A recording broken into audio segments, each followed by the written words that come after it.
Hello? Yes. Who's this? William Mason. Wait, Ironside? No. What's up, sir? You're one of those Puritan fellows. Ironside? Perry Mason? Same guy. I never really quite got the difference between the two stories. One day he was walking, the next day he wasn't. Well, he was an attorney or a cop. Pretty much the same way. It would be like if Gilligan became a marriage counselor. You'd go, well, what is Gilligan doing there? You know, I'm beginning to wonder now why I've interrupted you. Because you wanted to say something about growing in holiness, or our attitude about ourselves? The one thing needful to make poor sinners rich and miserable sinners happy. That's the one. Where Jesus is most precious, where sin is exceedingly sinful, and man is humbled and loathed. But do we not grow stronger in ourselves and find more help and power from ourselves to withstand our enemies, to fight our good fight, to run our race, to perfect holiness? No. If we think so, it is plain that we are not growing up into Christ, but growing down into self. If the Lord has given me to know anything of this matter after being upwards of 20 years in precious Christ, I sincerely declare that I find myself to be just that weak, helpless sinner I was when I first came to Jesus with, Lord, help me, Lord, save me, or I perish. Yes, I find myself more helpless now than I thought myself then. I see more constant need to put on Christ and to say, truly in the Lord, not in myself, I have strength. I never more firmly believe than now this truth of my Lord. Without me, you can do nothing. Wow. Barry Williams, ladies and gentlemen. William Mason. Whatever. Barry Williams? Wasn't he Greg? Legalist. Inside that little Paul Washer sermon, he also had a message to pastors about what we should be focused. That was kind of a royal we without actually including me. Because I'm not one of you. That's a fact. A message for preachers. And listen to me, preachers. Just listen to me for a second. Something that you need to know. People will always tell you, you need to take a break. Well, sometimes you need to take a break, but you don't need to take a break from Jesus.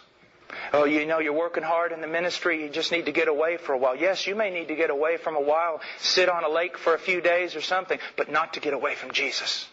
It's like the evangelist that a guy was telling me, he shows up, and the pastors and everything of this large church, they meet him at the church, and I have nothing wrong with golf, I've never played it.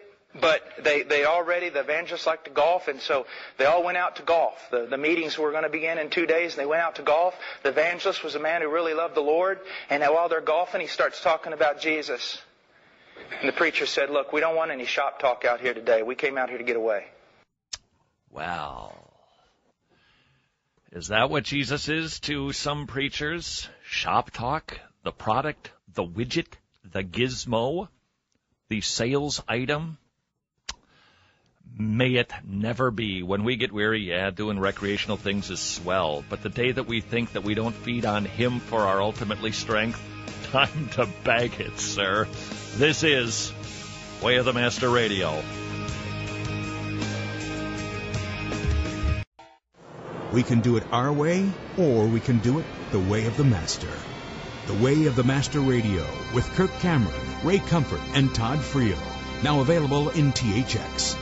Preachers, you're not professionals. You're not businessmen. You're not little boys running around serving the community. You're prophets or you're nothing. To bring a word from God. These are people dying.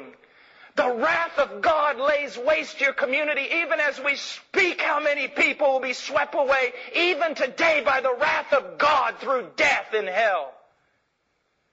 And you're worried about whether or not someone feels good about themselves? This is Way of the Master Radio. Ray, you're a prophet or you're nothing. Wow. I love the passion. I listen to Paul Washer, and Ray, he brings such fervency, such passion, such... But it's normality. That's how we should all be about the lost. They're going to hell, and we're concerned that they might be in a group so that they can learn how to macrame better. Mm-hmm. Sorry, it just seems a little trite by comparison. So let's go be prophets out in the street. You can do it too. It's really simple. you announce what God would have you to speak about, and that is there is a judgment day to come when they will be judged for their sins, define what they are, and then share the glorious gospel with them. Just got off Tiffany, the plane about